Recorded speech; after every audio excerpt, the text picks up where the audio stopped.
Sir பொதுவாக பார்த்தீங்கன்னா gold and silver ratio 80-20 நம்மளுக்கு மெயின்டைன் ஆகிட்டு இருக்கும். ஆனால் இப்போ 50-50 வந்துருச்சு. ஸோ நிறைய ஃபினான்ஷியல் எக்ஸ்பர்ட் என்ன கெஸ் பண்ணுறாங்கன்னா, மேபி கோல்டை விட சில்வர் ரேட் அதிகமாகலாம் ஃபியூச்சரில் அப்படின்னு பேசுகிறாங்க சார். உண்மையாக கோல்டு ரேட்டை விட சில்வர் அதிகமாக வாய்ப்பு இருக்கா? ஆக்சுவலாக இந்த நம்பரை பார்த்து கோல்டு வாங்கலாமா சில்வர் வாங்கலாமான்னு நம்ம யோசிக்கலாம். யூஸ்வலாக அதை வச்சு தான் இன்னும் கொஞ்சம் ஏறும், சில்வர் கம்பேர் பண்ணும்போது கோல்டு பை பண்ணுங்க இல்லை மாற்றி சொல்லுவோம். பட் இப்போ இருக்கிற காலகட்டத்தில் கோல்டு லாஸ்ட் 1 இயரில் ஏறினது யாருமே எக்ஸ்பெக்ட் பண்ணாத ஒரு ராலி.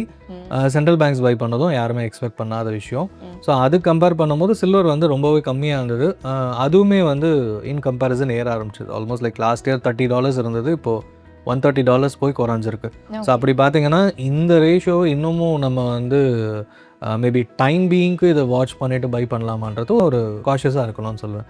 அது அப்படியே கண்ணை மூடிட்டு நம்பாதீங்க. ஏன்னா அதை நம்பிட்டு வாங்கும் போது தான் சில்வர் இன்னும் ஏறும்னு எக்ஸ்பெக்டேஷன் வருது. $130 ஆனாலும் அது 46 வரைக்கும் குறைஞ்சிது. இன்னும் சில்வர் ஏறும்னு தான் எக்ஸ்பெக்ட் பண்ணாங்க.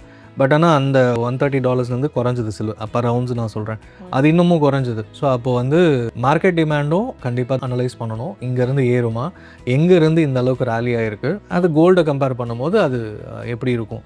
ஏன்னா வாலட்டாலிட்டியில் இந்த அளவுக்கு ட்ராப் ஆகும்னு சொன்னாலும் யாரும் நம்பலை, ஏன்னா 1 வே ரேலி இருக்கும்போது. ஸோ அதனால் ஜஸ்ட் இந்த ஒரு ரேஷியோ மட்டும் வச்சுக்கிட்டு நம்ம பை பண்ணுறது மேபி டெம்பரரி டைம் பீயிங்க்கு கொஞ்சம் ஒன்ஸ் அதுவும் செட்டில் ஆகணும். எப்படி gold price silver price settle ஆகணும், கன்சாலிடேட் ஆகணும்னு சொல்கிறோமோ அதே மாதிரி இந்த ரேஷியோவும் அந்த ப்ரைஸ் செட்டில் ஆன பிறகு செக் பண்ணிவிட்டு அதுக்கப்புறமா மானிட்டர் பண்ணுறது நல்லதுன்னு சொல்லுவேன்.